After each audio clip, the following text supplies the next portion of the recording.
எண்ணங்களை மேம்படுத்துங்கள். 48 ஆஷுல் கோப்மேயர். அத்தியாயம் 48.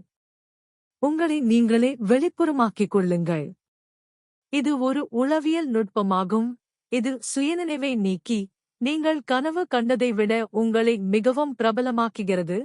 உரையாடலின் பலனளிக்கும் கலையில் உங்களை ஒரு தேர்ச்சி பெற்றவராக ஆக்குகிறது. மேலும் உங்கள் முழு வாழ்க்கையையும் சிறப்பாக மாற்றுகிறது. நியாயமாகச் சொன்னால், உங்களை நீங்களே வெளிப்புறமாக வெளிப்படுத்திக் கொள்வது பெரும்பாலான மக்களுக்கு முதலில் கடினமாக இருக்கலாம் என்பதையும் நான் உங்களுக்குச் சொல்ல வேண்டும். சாத்தியமற்றது அல்ல, வெறும் கடினம். ஏனென்றால் அது ஒரு கெட்ட பழக்கத்தை உடைக்க வேண்டும். இதன் விளைவாக வரும் உணர்வு கொஞ்சம் விசித்திரமானது. ஆனால் அது மிகவும் உற்சாகமானது. நம்மில் பெரும்பாலோர் செய்வது, நம் வாழ்நாள் முழுவதும் செய்து வருவது, நம்மை உள்வாங்கிக் கொள்வது. அதாவது, நாம் நம்மை பற்றி சிந்தித்து, மற்றவர்களையும் நிகழ்வுகளையும் நம்முடனும், நம் குடும்பங்களுடனும், நண்பர்களுடனும், உடைமைகளுடனும் தொடர்பு படுத்துகிறோம். இது வெட்கப்பட வேண்டிய ஒன்றல்ல, ஏனெனில் அது நாம் பிறந்த உள்ளுணர்வு. இது வரலாற்றுக்கு முந்தைய மனிதனிடமிருந்து நமக்கு கிடைத்த மரபு. அவர் தனது முழு நேரத்தையும் தனக்காகவும் தனது விரோத சூழலின் தாக்கத்திற்காகவும் அர்ப்பணிக்க வேண்டியிருந்தது. இப்போது நாம் இந்த செயல்முறையை மாற்றி நம்மை வெளிப்புறமாக்கிக் கொண்டால் என்ன நடக்கும் என்பதை கருத்தில் கொள்வோம். முடிந்தவரை நாம் மற்றவர்களைப் பற்றியும் அவர்களின் தேவைகள், ஆசைகள், நம்பிக்கைகள், திட்டங்கள், ஆர்வங்கள் மற்றும் வாழ்க்கையுடன் தொடர்புடையவைகள் பற்றியும் சிந்திப்போம். முடிந்தவரை நாம் நம் சொந்த மனதில் இருக்க மாட்டோம். மற்றவர்கள் மட்டுமே இருப்பார்கள். சரி, என்ன நடக்கும்? பயத்தைப் பற்றி பார்ப்போம். பயம் என்பது பொதுவாக நமக்கு, நம் குடும்பங்களுக்கு, நண்பர்களுக்கு அல்லது உடைமைகளுக்கு ஏற்படக்கூடிய ஆபத்தையே குறிக்கிறது. நாம் நம்மைப் பற்றி சிந்திப்பதை நிறுத்தும்போது, உடனடியாக பயப்படுவதை நிறுத்துகிறோம்.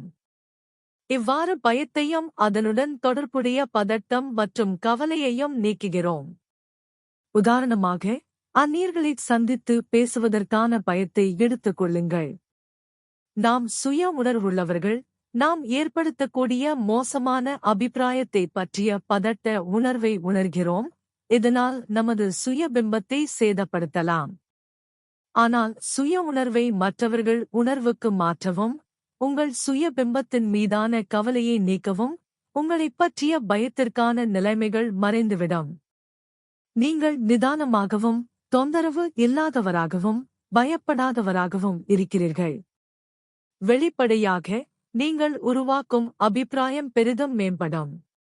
இப்போது, உங்கள் உரையாடல்களில் உங்களை வெளிப்புறப்படுத்துவதன் விளைவை கவனியுங்கள். நீங்கள் இல்லை, மற்றவர்கள் மட்டுமே இருக்கிறார்கள். எனவே உங்கள் உரையாடல் முற்றிலும் அவர்கள், அவர்களின் குடும்பங்கள், அவர்களின் ஆர்வங்கள், அவர்களின் வெற்றிகள், அவர்களின் அபிலாஷைகள் பற்றியது. இது உங்களை அவர்களுக்கு மிகவும் சுவாரஸ்யமான உரையாடலாளராக மாற்றாதா? அவர்கள் இயல்பாகவே உங்களை விட தங்களைப் பற்றி அதிகம் அறிந்திருப்பதால், இது அவர்கள் பெரும்பாலான பேச்சுகளைச் செய்ய உதவும் உங்கள் உரையாடலில் கூடுதல் நட்சத்திரமாகும்.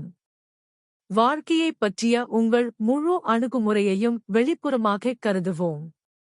உங்களைப் பற்றி, உங்கள் வலிகள் மற்றும் எரிச்சல்கள், உங்கள் எரிச்சல்கள் மற்றும் பிரச்சனைகளைப் பற்றி உள்ளே சிந்திக்காதீர்கள். ஆனால் வெளியே சிந்தியுங்கள். உங்கள் சிந்தனையை வெளிப்புறமாக்குங்கள். மற்றவர்களுக்கு உதவுவதற்கும், இதை ஒரு சிறந்த உலகமாகவும், முடிந்தவரை பலருக்கு சிறந்த வாழ்க்கையாகவும் மாற்றுவதற்கான ஒரு சக்தியாக மட்டுமே இருக்க வேண்டாம். பாராட்டுக்காகவோ அல்லது வெகுமதிக்காகவோ இதைச் செய்யாதீர்கள். ஏனென்றால் நீங்கள் இருக்கவில்லை என்பதை நினைவில் கொள்ளுங்கள். நீங்கள் மிகப்பெரிய விஷயத்தின் ஒரு பகுதியாக மாறிவிட்டீர்கள். சிலர் அதை முடிவிலி என்று அழைக்கும் அளவுக்கு மிகப்பெரிய ஒன்று.